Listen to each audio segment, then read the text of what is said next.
안녕하세요. 오늘은 제가 인터넷의 핀터레스트라는 곳에서 백조를 한 마리 보고 따라 그리기로 했어요. 사실은 지난주에 그림을 갖다가 밑그림을 작업을 했었는데 도대체 그 핀터레스트 그림을 저장을 해놓지 않아가지고 찾기가 너무 힘들었어요. 지금은 눈 표현을 하려고 고무 성분의 라바 성분의 그 액체가 있어요. 그거를 지금 꼬챙이로 찍어가지고 그 눈 표현이 하얗잖아요. 눈이 거기에다가 먼저 고무를 칠해놓은 거예요. 칠하고 그 다음에 핀터레스트를 보면서 지금 따라 그리기를 하려고 해요. 그래서 약간 그림을 확대해보고 내가 그리려고 하는 부분에 그 눈이 오는 호수에 백조가 한 마리 있는 그런 그림이더라고요. 저는 지금 그림 안 그린 지 한 30년은 된 것 같아요. 그리려고 해봤지만 예전에 미술학원에서 아이들을 가르친 경험은 있지만 실제로 제가 그림 그리지는 거의 않았어요. 근데 미술학원을 하니까 아이들이 이제 출산율이 너무 저조해서 가르칠 애들이 별로 없더라고요. 저는 시간이 많은데. 그래서 이번에는 제가 간호사 자격증을 면허를 따서 간호사 생활하면서 그래도 주변에서 하도 그림을 그리라 그래서 지금 그림을 그리기 시작하려고 해요. 그래서 처음으로 한번 그려보는 거예요. 잘 그릴지는 모르겠어요. 그리고 옆에 오른쪽으로 또 화면이 보이잖아요. 저거는 간호사 생활을 했더니 간호사 보수교육이라는 걸 또 해야 된다네요. 그래서 1년에 8시간 안 들으면 그 면허가 취소되나 그래요. 그래서 또 간호사 보수교육이라는 걸 틀어놓고 간호사 보수교육은 틀어만 논다고 되는 게 아니라 계속 시험을 또 봐야 돼요. 거기 몇 분마다 지금 계속 쪽지 시험을 봐야 되거든요. 그래서 지금 화면에는 제가 줄여놨는데 그 쪽지 시험을 계속 봐가면서 화면엔 또 원래는 제가 쪽지 시험 보는 과정이 찍혀 있어요. 근데 제가 그 쪽지 시험 보는 거는 그냥 지워버렸어요. 참 두 가지 작업을 같이 한다고 여러 가지로 힘든 작업이었어요. 오랜만에 정말 몇십 년 만에 그림도 그려보고 또 지금 시험 보고 있네요. 제가 저기 쪽지 시험 계속 보면서 쪽지 시험도 보고 이날 들은 것은 자살에 대한 것이었어요. 자살 예방이나 병원에 있으면서 자살을 많이 경험하게 되는데 그때 간호사가 대처해야 될 것. 또 자살을 보면 주변 사람들도 많은 영향을 받고 특히 가까이서 지켜보던 간호사들이 자살 경험을 보면서 자책을 하게 되고 자신도 자살을 하고 싶어지기도 하고 또는 자살이 마치 자기 책임인 것 같아서 자책하다가 본인도 직장을 그만두는 경우가 굉장히 많더라고요. 저야 나이가 많아서 자살을 경험해서 그런 지경까지 가겠냐라고 생각도 하지만 혹시 모르잖아요. 근데 그런 교육이 없어요. 자살 예방하고 근데 자살을 만약에 주변에서 할 사람들은 자살에 대한 암시적인 이야기를 하는 것 같더라고요. 주변에서 만약에 이제 삶이 필요가 없어 물건 정리를 한다든지 아니면 나는 이제 필요 없는 인물이야 라고 말한다든지 자살을 암시하는 단어가 있을 때 그냥 넘기시지 마시고 혹시 자살 계획하고 있어? 너 그러면 자살 생각을 하는 거야? 라고 직접적으로 물어주세요. 그리고 직접적으로 묻고 나서 만약에 그 친구가 조금이라도 그런 계획을 가지고 있다던가 하면 본인이 상담하기가 조금 부담스럽다, 어떻게 대처해야 되는지 모르겠다, 그때는 각 보건소마다 정신센터라고 있어요.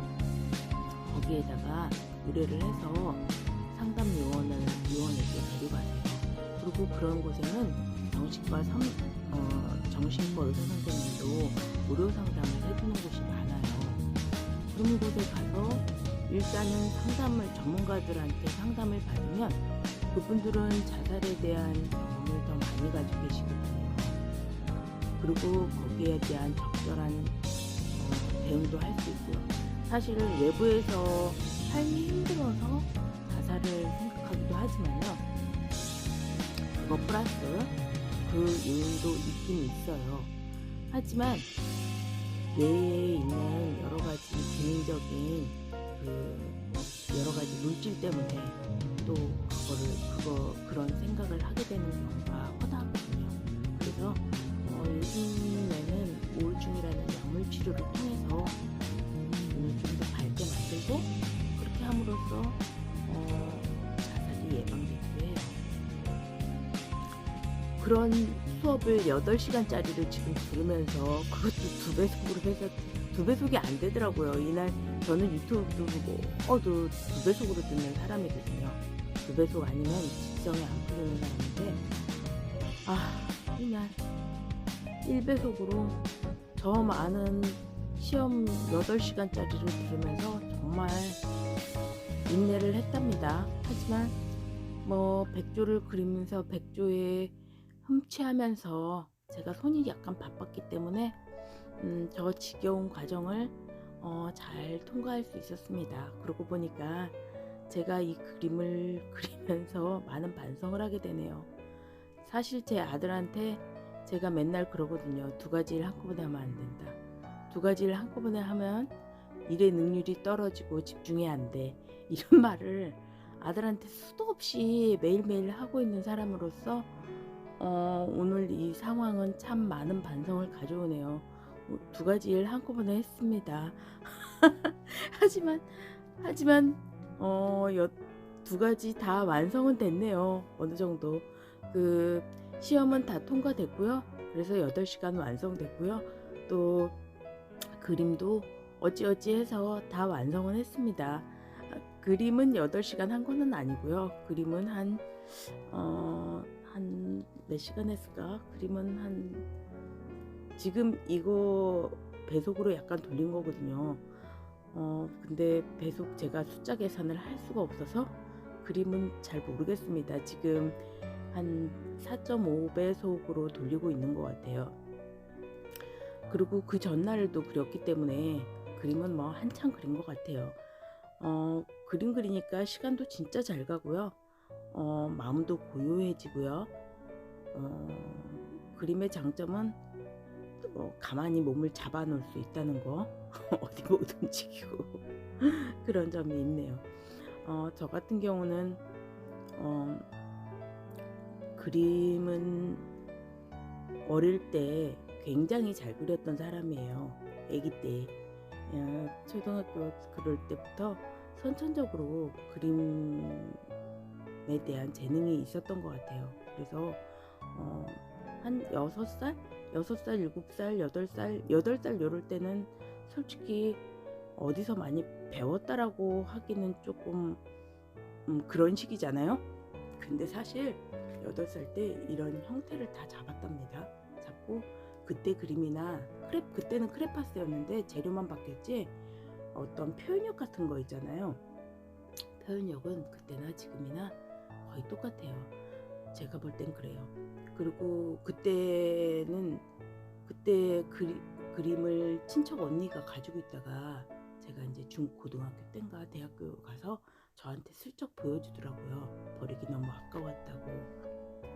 그리고 제가 그러다 보니까 초등학교 때 미술학원을 다니기를 많이 안 했는데 학교 대표로 계속 뽑혀서 대회는 전국에 있는 대회는 아마 다 나갔던 것 같아요. 그리고 그래서 저는 매달 대회 다니느라고 너무너무 바쁜 학창 시절을 보냈답니다. 근데 너무 좋았어요. 학교 대표로 나가기 때문에 일단 학교에서 선생님이 한 분 나오세요.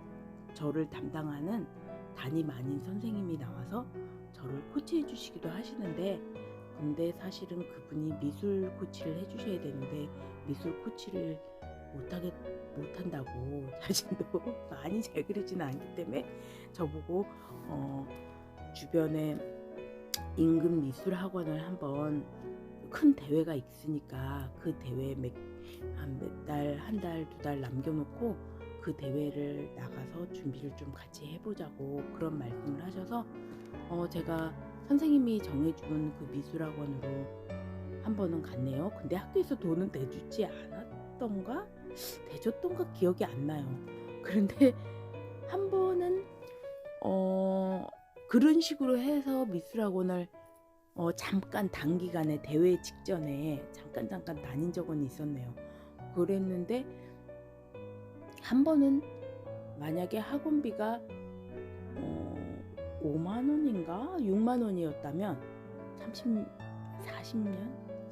전의 일입니다. 한 5만 원이 아니었을 거예요. 그 5만, 만약에 그때는 뭐 몇천 원이나 몇만 원이었겠죠. 몇만 원. 근데 몇만 원이었으면 엄마가 만약에 5만 원인데 3만 원만 주시면서 한번 깎아보라는 거예요. 저도 참 엄마한테 처음 당하는 일이지만 엄마는 안 가시고 학원 등록하는데, 그래서 제가 그 금액을 들고 가서 선생님, 아주 유명한 학원이었는데 그 학원에 가서 깎아달라 그랬더니 선생님께서 과감히 안 된다고 그러시더라고요. 그래서 할 수 없이 그 인근에 다른 미술학원들도 많았어요. 그래서 그 돈으로 3만 원 가지고 다른 데 가서 좀 깎아달라고, 이 돈으로 가르쳐 주실 수 있냐고 그래가지고 허락받은 곳에 가서 미술을 몇 개월 받았던 경험이 있습니다. 하지만 글쎄요, 선생님이 저를 그때 잘 가르쳐 주셨는지 어쩐지는 그때 배운 기술은 기억이 안 나요. 하도 오래돼서. 그렇지만 옛날 기억을 떠올려 보네요. 그래서 제가 참 경제적인 그 감각이 생긴 것 같아요. 돈에 대해서 어떤 돈 모으고 글쎄요, 지금도 돈 잘 모은다고는 할 수 없는데 일단 쓸 때 펑펑 쓰지는 않는 것 같아요. 그런 참 살면서 가만 보면 저희 아버지가 그런 얘기를 많이 하셨어요. 저희 아빠가 선생님이셨는데 3인행의 아사은이라고, 세 사람이 가면 한 사람은 나보다 잘났고 한 사람은 나보다 못났대요.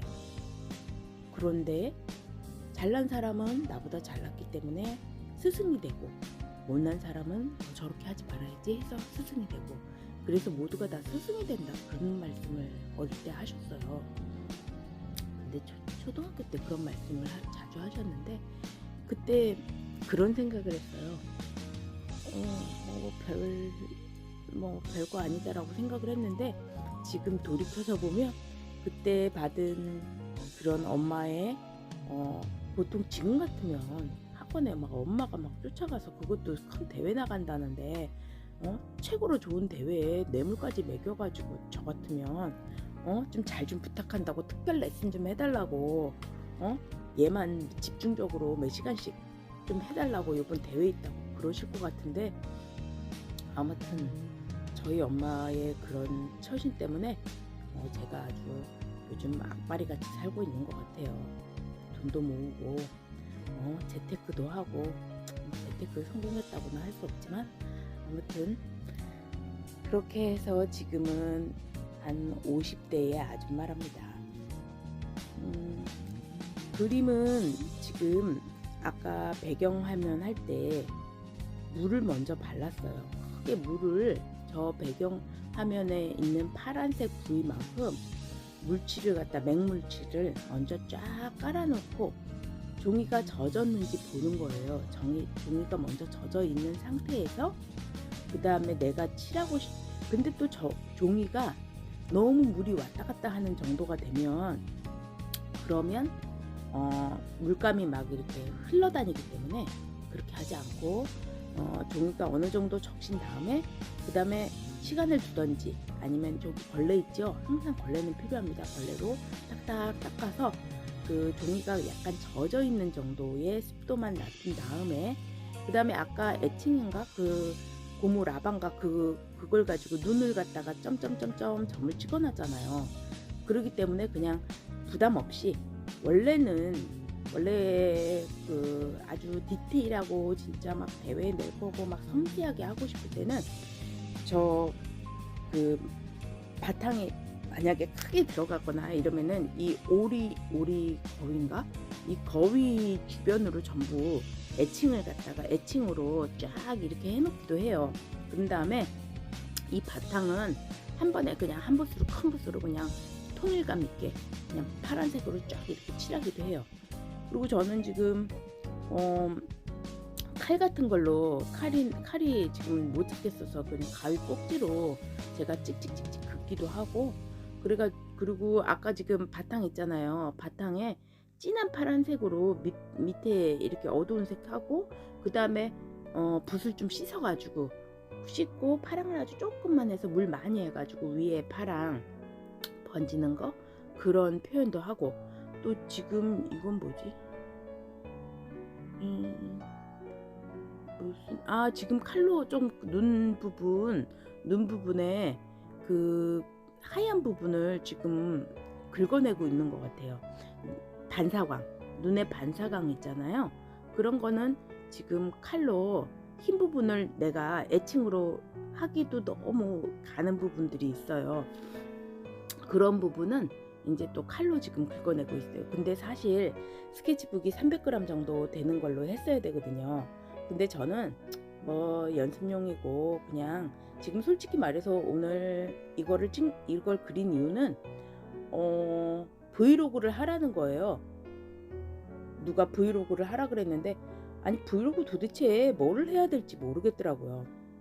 그래서 그냥 내가 그림 조금 그리니까 그걸로 그냥 하는 게 낫겠다 싶어서 제가 브이로그 한다고 해서 하느라고 재료를 사러 갈 시간이 없었어요. 집에서 애기들이 이제 크면서 버리고 간 스케치북이 이제 색깔이 너무 오래 안 써서 노랗게 변했더라고요. 그리고 한 200g 좀 넘나? 200g 정도 되는 스케치북인 것 같아요.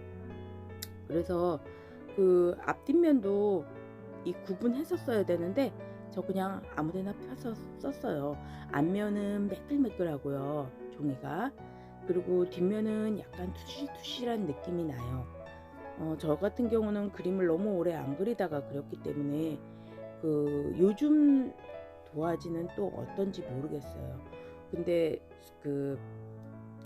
그런 느낌을 잘 보고 이 약간 매끌매끌한 그런 부분으로 하기도 하고, 사실은 그림은 정답이 없어요. 그림은 재료도 그렇고, 그리고 저는 그렇게 생각해요. 이 재질이나 재료나 어떤 그 작가 선생님들이나 화가 선생님들은 뭐를 어떻게 해라 그럼 그 좋은 방법이, 지름길로 가는 방법도 있기는 있죠. 그렇게 하면 좋긴 좋은데 어떨 때는요, 어떤 사람이, 제가 이제 나중에 성인이 되고 그 성인 그룹에서 그림을 그려보았던 경험이 있어요. 그때가 한 20살 그 정도여서, 제가 그때는 미술 학원을 하고 있었는데 그런데 그곳에서 이제 성인들하고 같이 그림을 그렸는데, 저 빼고는 전부 아예 그림을 처음 시작하는 분들이었거든요. 그래서 정말 이제 유화를 처음부터 시작을 했는데, 색깔 쓰는 거, 색 섞는 거, 뭐 형태 보는 거, 그건 전부 다 엉터리로 한 분은 직장도 그냥 보통 이렇게 그림하고 연관 없는 전혀 생뚱맞은 그런 일을 하고 계셨어요. 그리고 형태도 안 나와서 아, 저분의 그림은 참 힘들겠다 했는데 마지막 막판에 그분 그림이요. 형태는 사실 많이 찌그러졌지만 너무너무 그 나름대로 그 색감이며 약간 찌그러진 그 형태조차도 그 순박하고 투박하고 약간 거칠고 이러면서 그림의 맛이라는 게 또 있잖아요. 어떤 사람은 세련되고 정말 사진 같고 막 정교하고 막 디테일하고 이런 그 느낌의 그림이 있다면, 그림을 느낌으로 본다면 그런 분의 그림은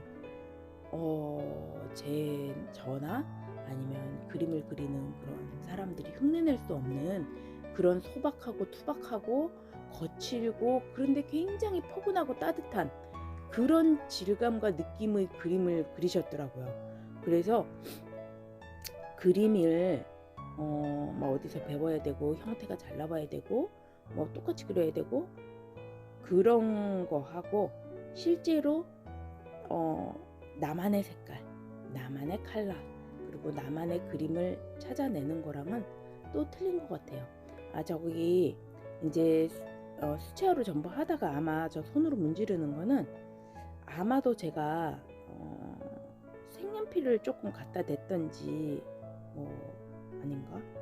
그런 행위를 해서 문지르는 거 아닌가 싶은 생각이 드네요. 그래서 그림을 그리는 데는 만약에 그리고 싶다고 누가 생각했으면 지금 이제 고무를 띄어내고 있는 거예요. 라바를 손가락으로 문질러서 있던 부분들을 살살살 걷어서 띄어내고 있고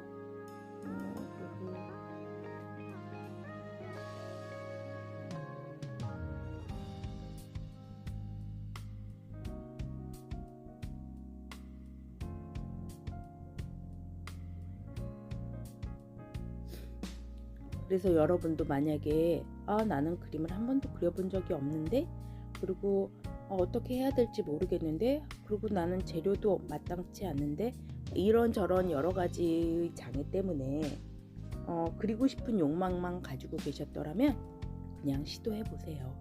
왜 그런가 하면 먼저 해보세요. 그리고 나중에 그거 버리지 마세요. 나중에 먼 세월이 지나서 그 그림을 보면 또 다른 느낌을 감수성을 그때만 가질 수 있는 그런 감수성이 그 그림에 녹아나 있을 수도 있어요. 저는 그렇게 생각해요. 그리고 내가 그리고 싶은데 그린다는 게 그려야 되는 거 아닙니까? 망설이지 마시고 지금 가지고 있는 어떤 재료라도 꺼내서 그냥 애들이 쓰다가 버린 색연필도 괜찮고 크레파스도 괜찮고 그리고 꼭 원칙대로만 쓰지 마세요. 우리가 알고 있는 원칙으로 쓰지 마세요.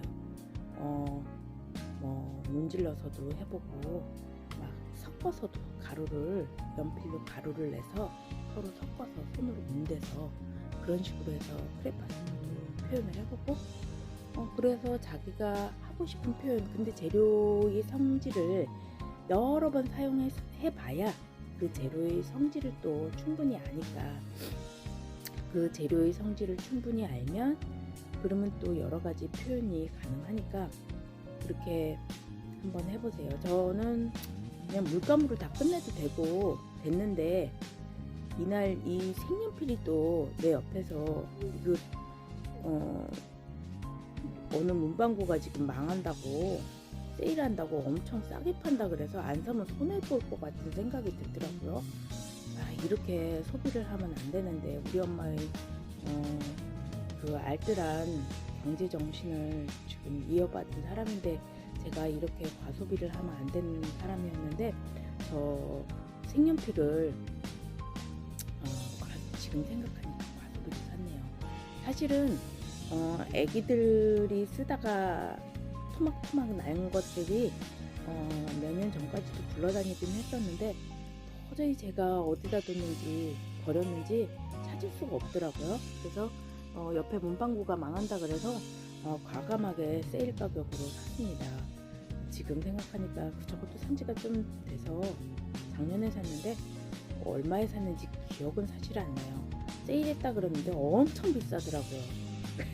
엄청 비싸지만 뭐 한번 사놓으면 평생 쓰는데 싶어가지고 과감하게 수채화 색연필 하나 샀습니다. 그리고 옆에 팔레트도 새 거 같죠? 저거는 딸이 작년 생일 선물이라고 우리 딸이 사줬거든요. 이제 다 된 것 같네요.